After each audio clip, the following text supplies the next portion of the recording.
Biology. I'm Savannah Trainer. Today we're going to hear a talk from Miss Barbara McClintock. Before we start, let's hear some history. She was born June 16th, 1902, and her name was originally Eleanor. She lived in Hartford, Connecticut, and then she moved to Brooklyn when she was 6 years old. She has 2 older sisters and a younger brother. Her mom didn't want her to go to college. She felt like no woman should go to college. So, in 1918, Barbara went to college at Cornell University. She got a PhD in botany because of the discrimination. And she died September 2nd, 1992. Hello everybody, welcome to Barbara McClintock Talk. I focused on cytogenetics.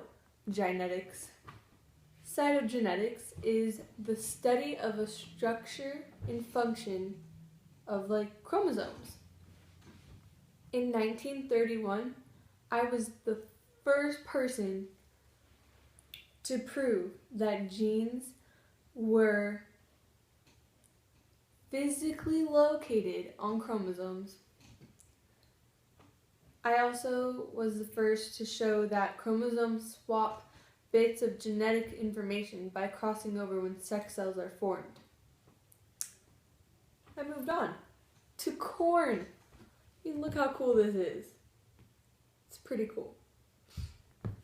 These little corn kernels open windows into a way of nature operated on how genetics operated. In 1929 to 1931, I published papers on my work.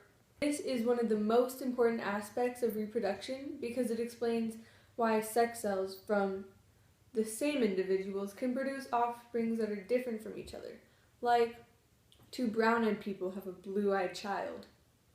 The transposable genetic elements.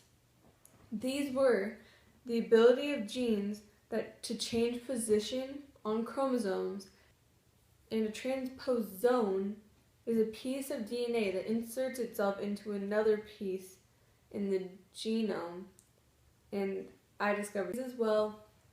I really began to focus on things of Indian corn. Some were white and brown or speckled.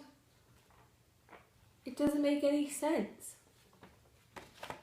I then figured out it must be a mutation. I realized that the only way this could happen is if sections of the plant's genome moved from one location to the other, sometimes landing smack dab in the middle of the genes to create different colors, making what we now call transposable elements or jumping genes. Out that there are stretches of DNA in pretty much every organism that can move one location to another, and it's one of the most important sources of genetic mutations, including in humans. A little more research, and in 1951, I discovered that genes were silenced when stuff in the cell's nucleus, later discovered to be enzymes, covered them up. Finally, in 1970, scientists could observe my work. They felt so bad for being so rude.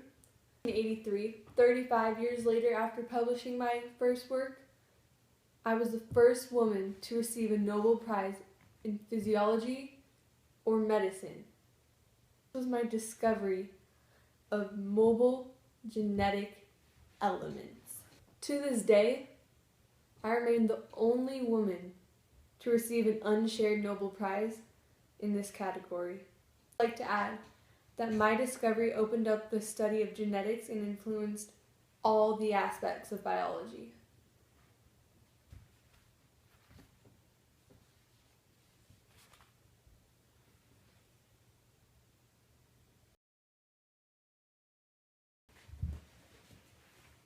Hope you enjoyed. Catch you later.